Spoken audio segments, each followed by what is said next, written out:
mate, you alright? So, you join me.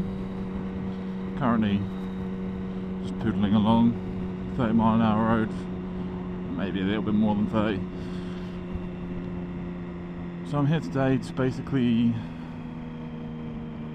I mean, there's so many videos on issues with bikes and stuff, but the main one I'm interested in talking to you guys about today is buying a really expensive, really fast, really powerful bike as your first bike. Now, what qualifies me to talk about this subject? Well, I bought a reasonably powerful, well, in terms of first bikes, really powerful, really expensive first bike. And I'll tell you my story and why I think that I probably should have gone for something more like I'm riding now. And actually, ultimately, I'm hoping this video will end in like a little mini review of this bike. I've not had it long enough, I've ridden it too much to know exactly what it's about. But what I can do is give you almost direct comparisons between my first bike and this bike. So, I mean, if you just enjoy bike videos anyway, you can stick around. But very specifically, if you've had my first bike and you're in the same situation as me, of thinking maybe I went a bit too far, I'd say this bike is probably the best. And so long as the outcome of your first bike was the same as mine.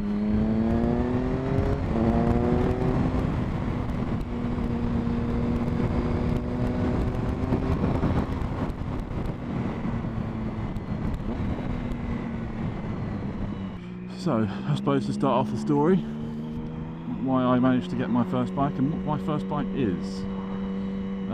So basically, I did a direct access course shortly after doing my CBT, so I'd literally never ridden a 125 or anything like that. So they stuck us on Honda 650s. Good bike, great learner bike. Not too much power, but it was still enough. Me being someone who'd never ridden a 125 and stuff, it was good power. Whilst doing all this, I was looking around for a bike that I wanted. I think actually by this time I did know what bike I wanted, but let me tell that story too. So I think the first bike I ever looked at and thought, oh, that's amazing, was a Ninja 636. It's 600, a bit more torque than it's a normal 600. So it seemed like it was perfect, to be honest with you, because I wanted something that was like a road bike that was also pretty quick.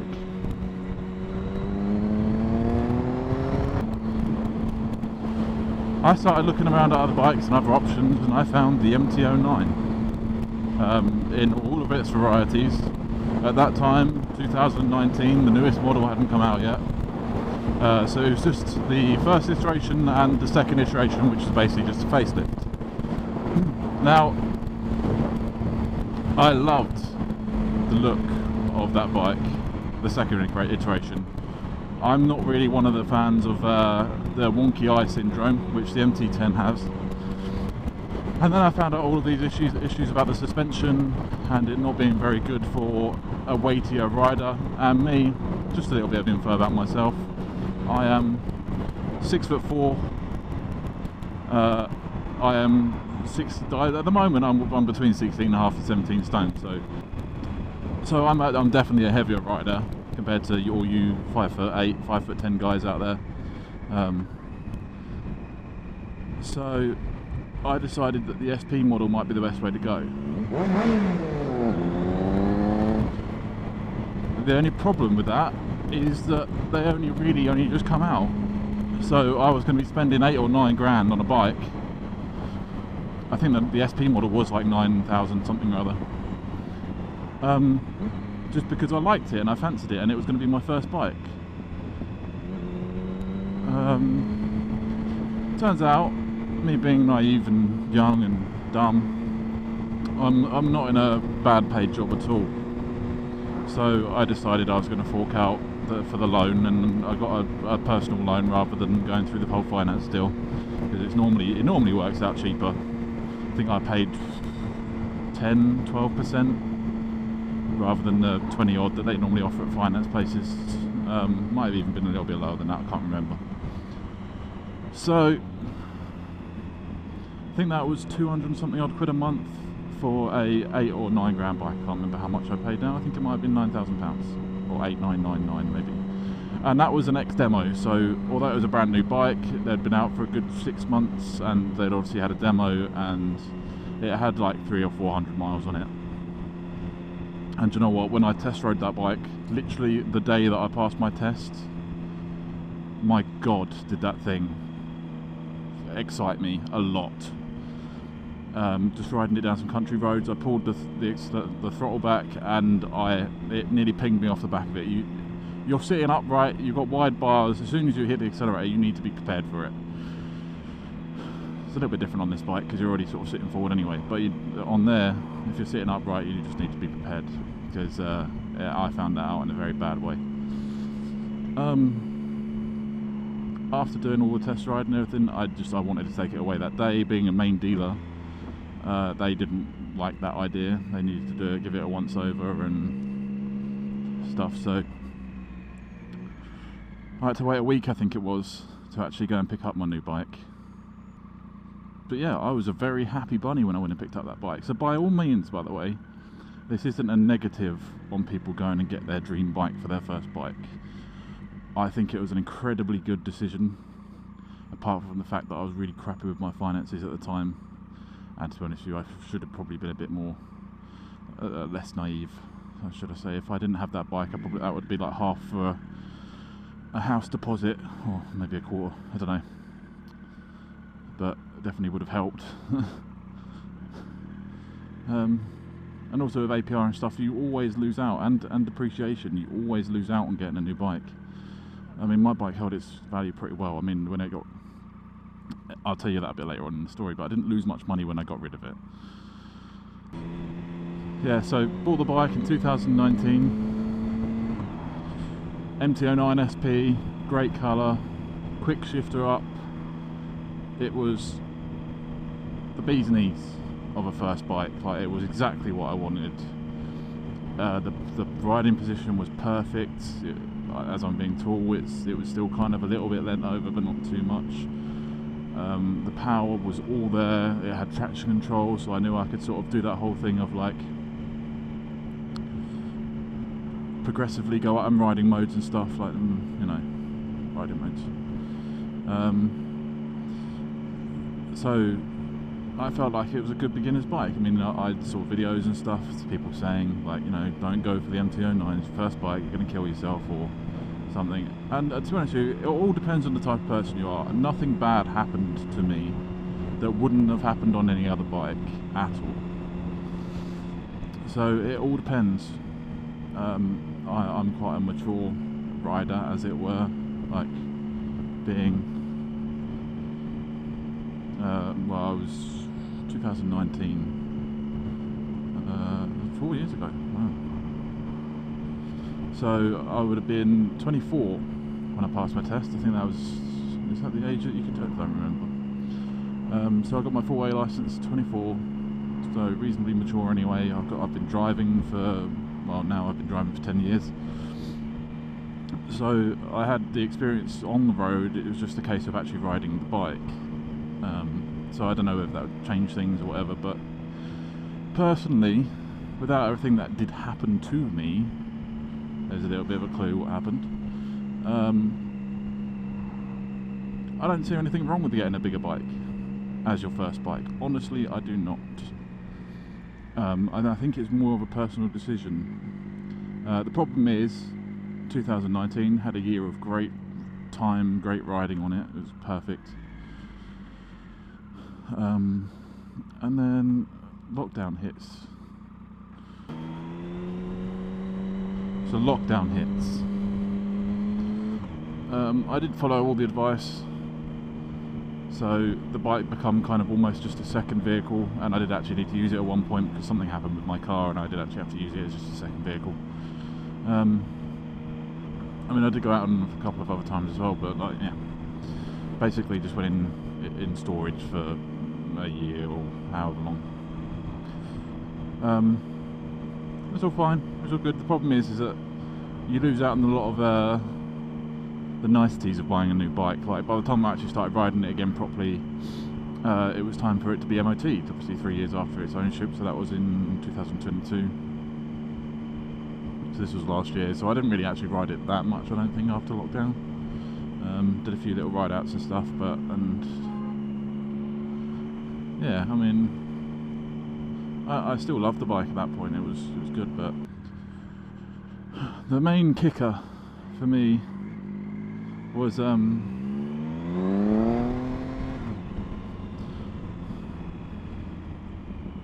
my bike got stolen. I'm very aware that's a big bombshell, but you know. So let me start from the beginning.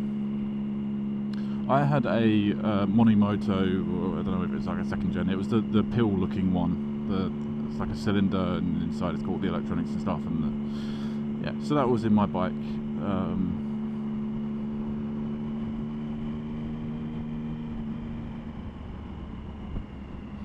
So basically, that was all set up and working fine.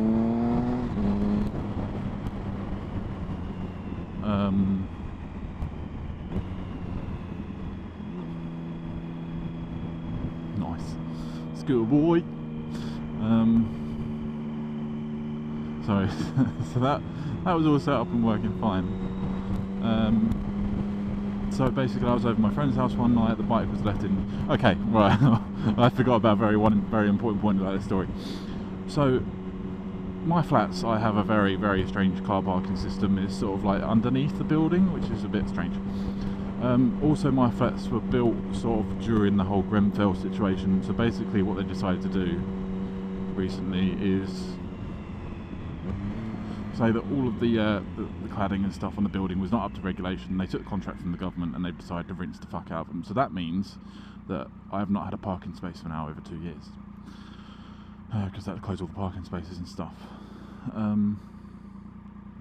Yeah, so I was basically parking it in an underground car park below a Premier Inn. Problem with that is there's not many places to secure a bike to, but I'd managed to find one.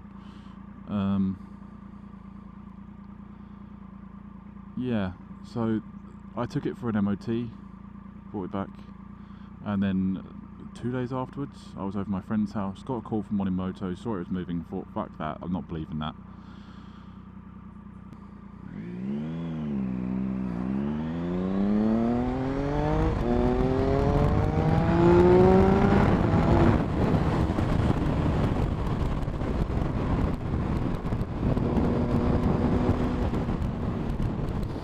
So I was like, I'm not believing that at all, but I went and drove down to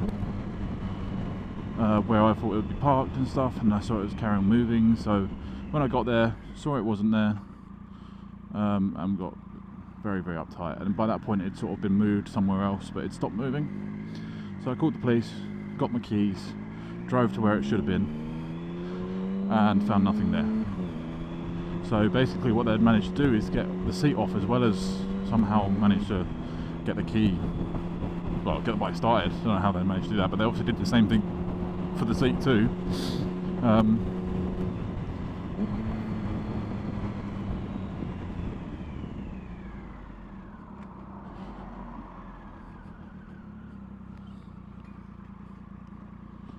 Dickhead.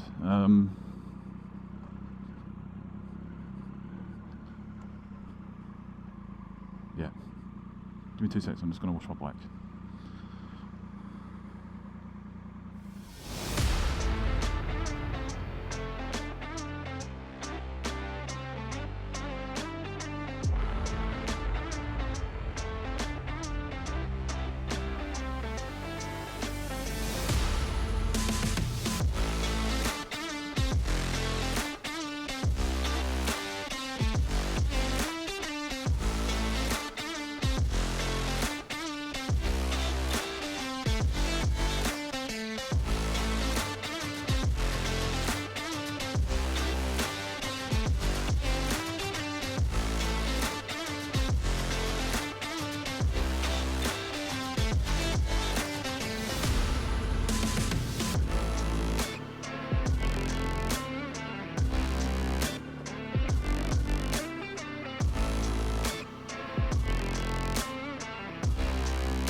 so long as we're still recording after all that jazz, I need to remember where we were.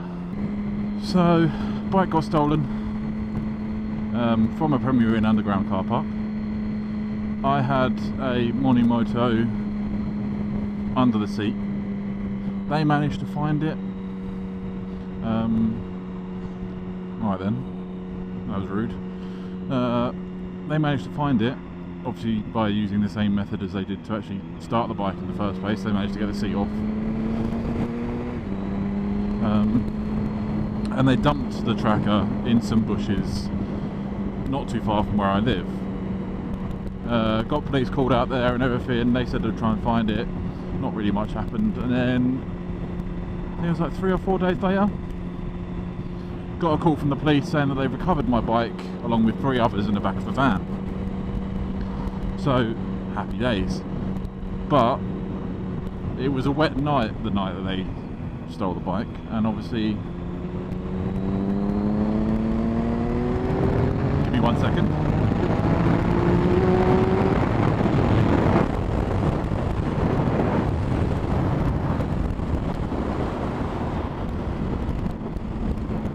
So it was a wet night,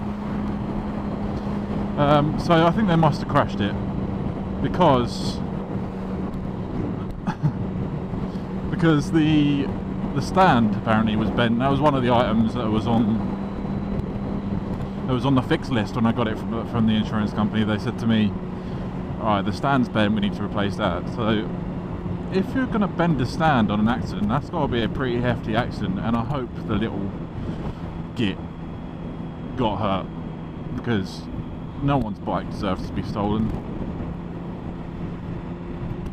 Especially as it affected me mentally after that. Like, I didn't really want to ride that bike anymore. I fell out of love with it instantly when it got stolen. The only thing that I did do, which was more of a me thing than a bike thing, was went to France on it, and that was an amazing trip, and I'll never forget that trip. And I am thankful that I had that bike to be able to do that trip with, but also I was so happy to get back once I'd done that trip. Just because I wasn't enjoying myself on that bike anymore. It felt tainted. So by that point, the poor MT-09, I was already at it in my head that I was going to sell it. As I said before, this has nothing to do with the bike being like too big for me or too expensive or anything like that, but it's things that happened to me which kind of put things in perspective a little bit in terms of how much the bike was and how much I'd be losing if something happened. So at that point I was sort of already set on I was going to sell it, and I was looking around at a few bikes, maybe getting one around the same sort of price, well, like 3 or 4 grand cheaper. I was looking around 5 grand, and in that price range I did see one that I liked, which was a Multistrada, sort of 2000 and I can't remember now, like 2006, 2007 model. So I was looking at those. I thought they were pretty cool. One of the things I was looking for with a new bike is the ability to have luggage on it without a massive rectangular rack hanging off the back of your bike. I hate them little racks. They really piss me off.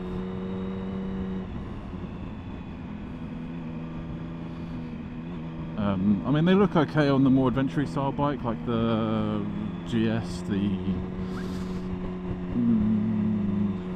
1290 Adventure, the Multistrada. Like, obviously that's the only one out of the adventure style bikes. It's one a little bit more sporty, and 2 has like the thing on the back, so you don't need a rack, which is amazing. The other bikes I was looking at were VFR 1200, but that honestly was the ugliest bike I've ever seen. Something about that headlight just really doesn't work with me. It's like massive. Maybe in person it might have grown on me a little bit more, but on all the pictures I was just sort of, yeah. And also the one of the upsides about the 1200 as well is it's got the it's not chain driven, it's shaft driven. That's the one. So really long commute, really more long touring. It'd be perfect, because obviously, but then you could just get a Scott oiler and that would help those. This has got a Scott oiler on it. I haven't even got into this bike yet, have I? Maybe I have to leave that for another day. So yeah, I started looking at other bikes, and actually I got to the point of where I was actually going to sell the bike. I was going to take pictures of the bike, so because of that I decided I needed to wash the bike, but I wanted one sort of like last hurrah on the bike. So what I ended up doing was taking it down a road that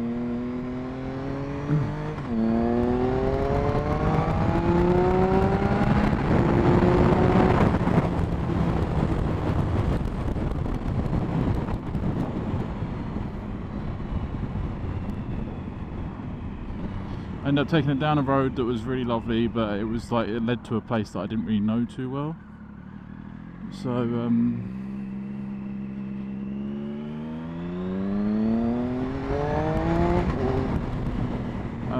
so when I got to that place, like things started to go a little bit wrong. I went in the wrong direction. Actually I did the right thing, to be fair. Once I'd gone the wrong direction, I stopped at the side of the road. I am a smoker, so I had a smoke. Chilled out for a little bit, and then got back on it. And I punched the directions into the old sat-nav or my phone, and I was on my way again. So I felt like I dealt with that quite appropriately. Bike had been washed, gone out for a little ride in it. I was enjoying my day, riding through a city centre, which is never the best thing really, or a town centre.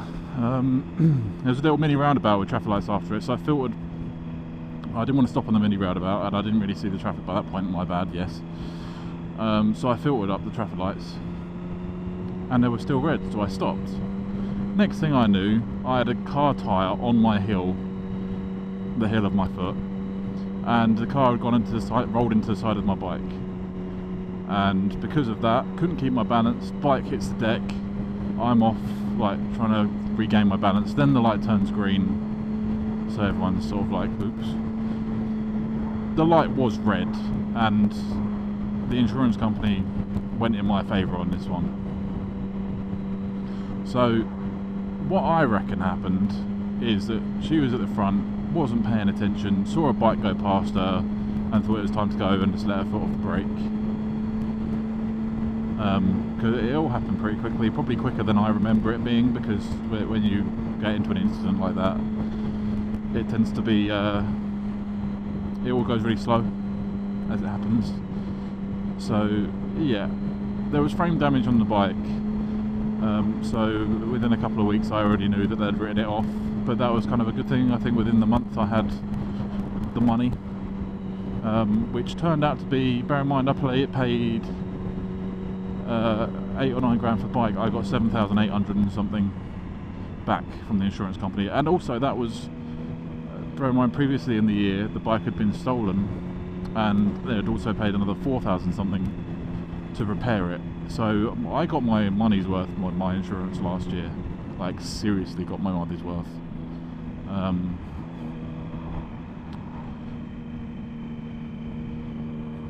So yeah,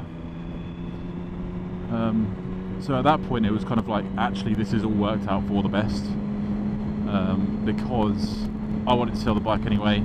It cleared a load of other debts that I'd managed to build up in my early 20s because I was being an arsehole. Well, I was enjoying my life.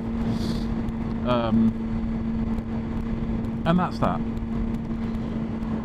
From there, I think I started to look at a cheaper bike. That's the second time someone's not nodded at me.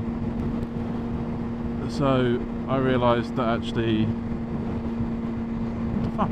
Why are people not nodding at me? That actually I needed something a bit cheaper, because let's be honest, I don't ride that often, and when I do, like I like to chill and ride, so I don't need anything that's a sports bike.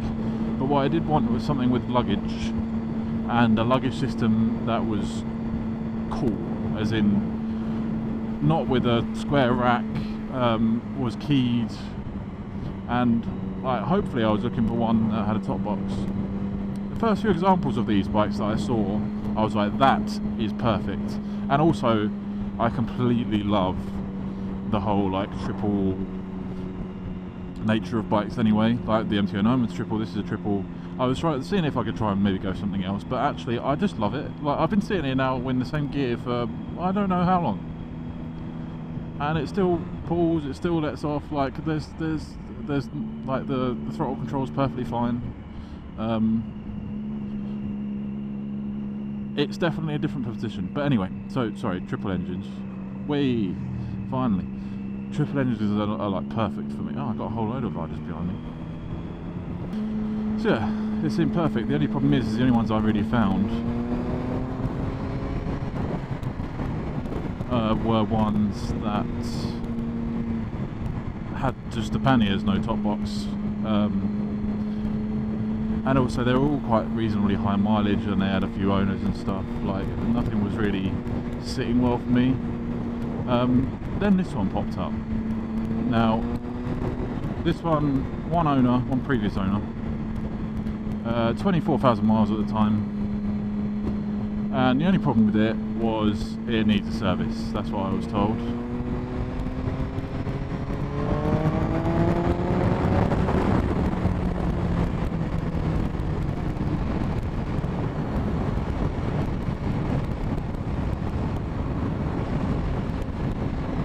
Yeah, it needs a service.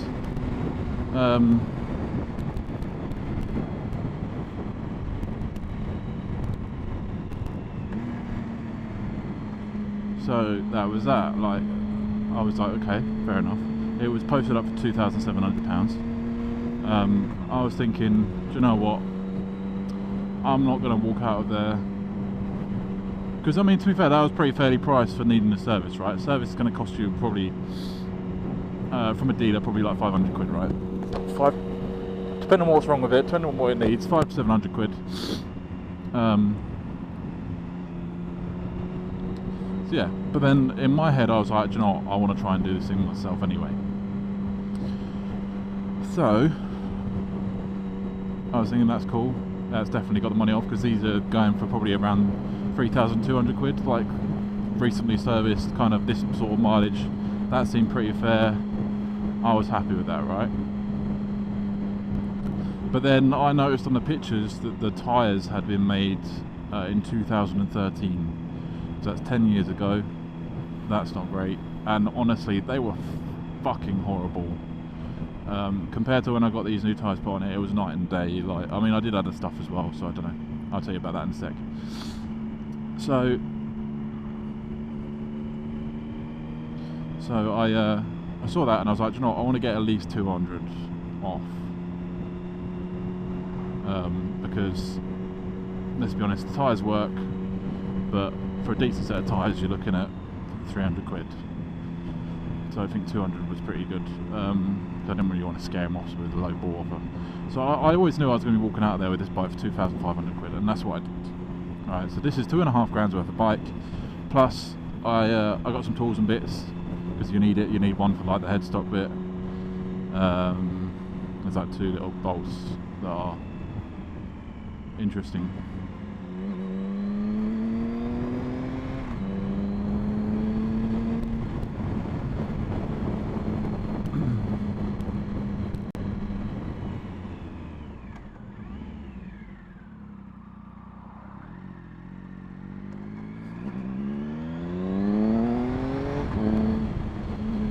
Sorry, I saw a sign that I needed.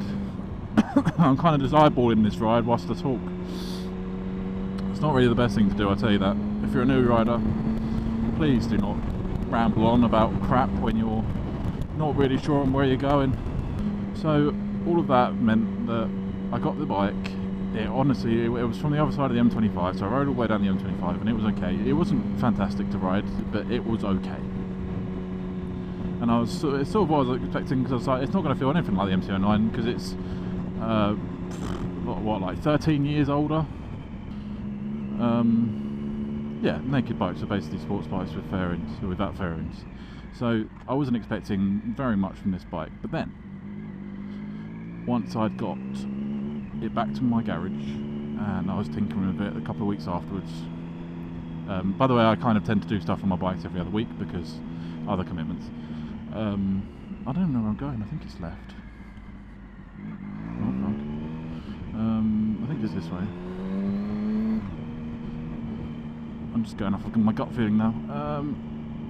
So because of that, I sort of 2 weeks after I got the bike was when I first managed to start working on it, and I really messed myself up, I'll be honest with you.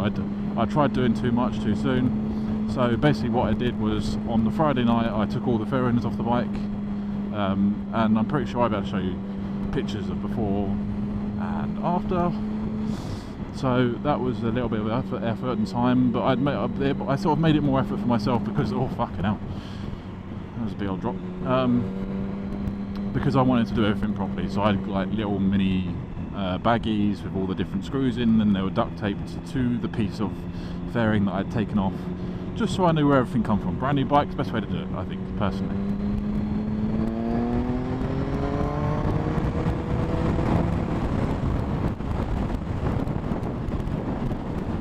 So did all that, took it off for the Friday night.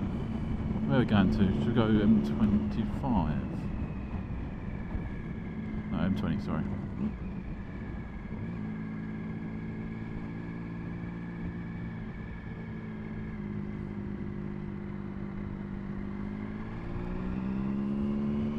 Sean! That's where we are. Sean, the dev reference there for you. So, what was I saying? All the fairings off on the Friday night. Hello, sir.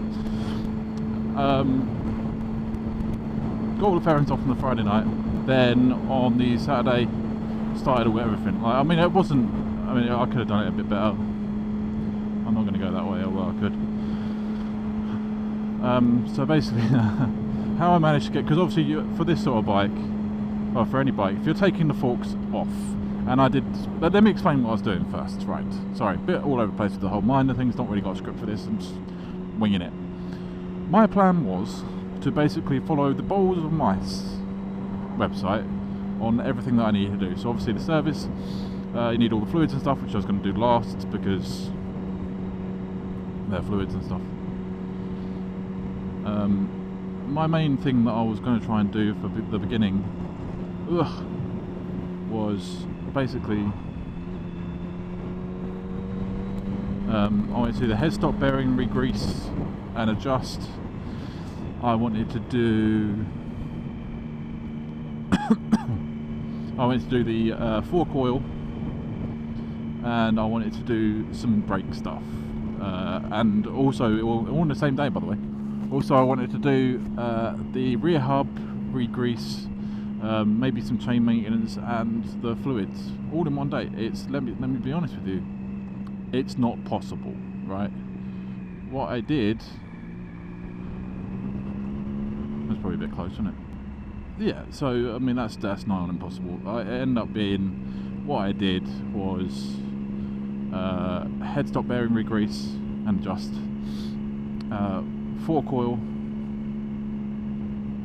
and I got all the fairing back on, I think. Is there anything else? I feel like I'm missing something. Anyway, so I did that. That was great, and I really buggered myself up, like bending down so much when I was leaning over stuff. I mean, I actually had a bit of a mistake with the bike at one point and dropped it, because basically what I was doing was, because you have to get the back wheel and the front wheel off, what I did anyway, because I was going to do the tyres. Oh, that's what I did as well, tyres. Took them to the loose tyres and the wheels to a garage, and they fit them for me. That's what I did. So yeah, I had to get both the wheels off. So what I did was I took the tank off, and my garage has got like wooden beams that hold up the roof, right? I tested them first. So I got 2 ratchet straps, put them on either side of the frame where the tank goes, and had it on the rear stand, but then made sure the bike was a little bit too far forward, so that way it couldn't fall off of the rear stand, the centre stand of the bike. So I was quite intelligent about it. I haven't actually got a picture of that, otherwise I'll show you that on your screen as well. I wish I kind of did, to be honest with you, because it was amazing having a bike that far apart to put it back together again, and she's my baby. So I did all that. I don't actually know where I'm going right now. Did all that. Fork oil, headstock bearing, and then a couple of weeks later I ended up doing the the fluids and also the valve adjustment, which was a bit of a bitch because I messed up.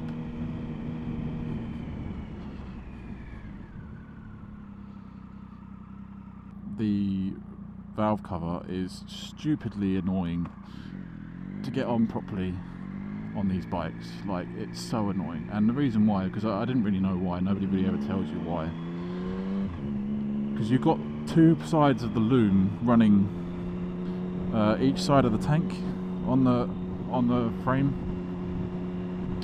So, and this gasket is just, I mean, I ended up whacking a shit ton of gasket sealant on it. Just because I was getting so annoyed with it, and I had a limited amount of time to get it fixed as well, because I'd already ridden the bike down to somewhere else and sort of had to pull over because I was like, oh my god, this thing's covered in oil on the left hand side. Right, so the gasket's got like little lobes on it that sit in the top of the head, and that's what seals that area of the valve cover, right?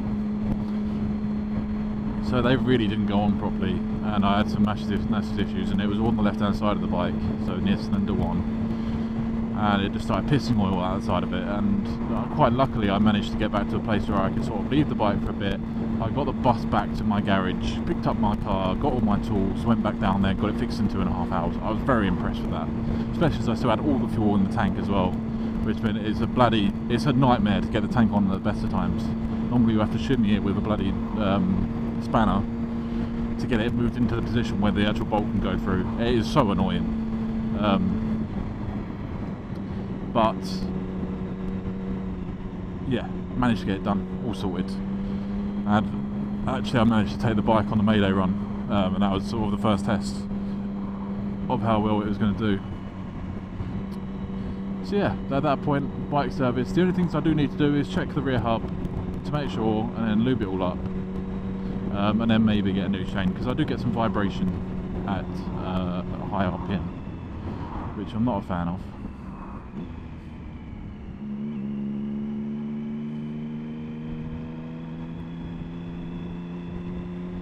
I'm not entirely sure what that is, so if any of you have got any ideas on why I'd get vibration at high RPM, please let me know. I've been looked online a little bit, and they said something about the fact that maybe because the train isn't lubricated. I've got a Scott oiler on here, so maybe that's not doing its job properly. I'll give it a double check, but I do, whenever I look at the chain, it looks pretty lubed up to me. But yeah. So, all in all, it worked out pretty well for me, and to be honest with you, this bike is as good of a bike. Being 13 to 14 years older than my MT-09, my apologies. 13 to 14 years older than my MT-09, I'm pretty happy with it, to be honest with you. And it's exactly what I wanted. It's got luggage. I even got a top box with it, which I removed the rack for that, because I don't really like that, the look of having that rack on the back. But I leave the pannier racks on because you can hardly even tell they're there. I mean, if I saw this bike and I didn't know what it was about, I'd probably be like, do you know what, that thing can't hold panniers. Like, you wouldn't know what them rails are for. It's probably they're just like rails. Like, you don't really, yeah. So I like them a lot, and I like the way the panniers go on. I like the fact that it's all on key. It's perfect. The power, as you've seen a couple of times, is more than enough. It feels great. This one's the ABS model. So as a conclusion, I mean, just go with your gut, I'd say. Just go with the gut. Like, if you feel like you can afford that bigger bike, and honestly that you can't picture yourself getting anything else, which is actually what happened to me, then go for it. Do you know what I mean? Like, I mean, as long as you're sensible enough, and let's be honest, we're not all sensible on bikes anyway. As long as you're sensible enough, I'm pretty sure you can handle it. Like, you can handle anything. And even better with like a newer bike, because they normally have like riding modes and stuff, so you can use those, and traction control and things like that. So you can use those to sort of like hone your skills. So if you feel like you are a little bit of a hooligan with the old right wrist, you can always just tune it back. The things that happened to me would have happened whether or not I had anything. Like that crash that I had, I turned traction control off and I had that crash. So it's so. I mean, just do you, man. Like what I will sort of try and say is because of the route I went, I definitely, with hindsight, I would have gone in opposite direction. I would have bought one of these back then, because I mean back then probably would have been a bit more expensive, like 3.5, 4 grand. It's still half the price that I paid for my bike, my first bike. And this is more than enough a bike, and I still, to be fair, yeah, I still would have had my accident.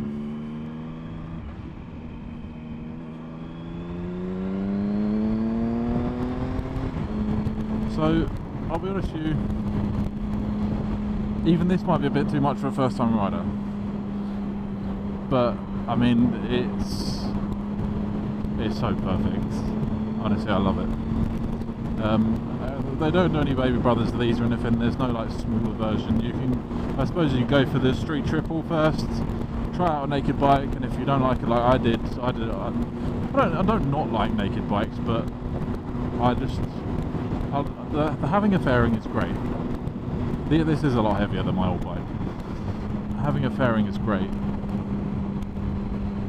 and also having the ability to actually have luggage for your bike.